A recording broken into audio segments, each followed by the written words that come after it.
आता तुम्हीच सांगा आपल्या देशात अजून हे किती दिवस चालणार? तर आज आपण केली आपल्या दुकानाची साफसफाई. म्हणजे दररोज झाडू मारतो आपण, कारण जिथं काम करतो ती स्वच्छता ठेवली पाहिजे. मग काय झाडू मारून केलं आपलं सगळं काम, कारण आपल्याला काय द्यायची होती आज याची डिलिव्हरी देण्यासाठी सगळं काम करून घेतलं बांधून आणि निघालो द्यायला डिलिव्हरी. तर आलो आपण आपल्या पहिल्या शाळेत. तिथं चालू होतं शिक्षक दिनाचा कार्यक्रम. तो पार करून आपण आलो कुठं? आपल्या फेवरेट ब्रिजवर, म्हणजे मुंडवा ब्रिज. इथं असतं कंटिन्यू ट्रॅफिक.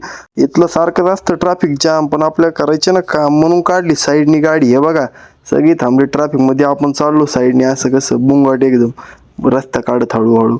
आणि ह्या ब्रिजचं कसं आहे माहिती का, आपण इकडून चाललो ना तर इकडून ट्रॅफिक लागणार आणि तिकडून यायलो ना तिकडून लागणार, म्हणजे इथं सुट्टीच नाही, कंटिन्यू ट्रॅफिक.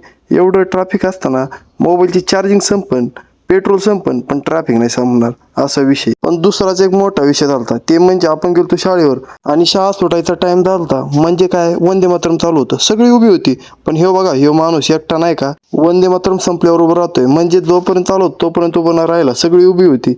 आता तुम्हीच सांगा हे किती दिवस चालणार? ह्याच्यावर काय केलं पाहिजे आणि हे व्हिडिओ एवढा शेअर करणं कळलं पाहिजे सगळ्या लोकांना की आपल्या देशात काय चालू आहे. आणि आता सरकारने याच्यावर काय केलं पाहिजे हे सरकारलाच माहिती, हे बघून घ्या तुम्ही.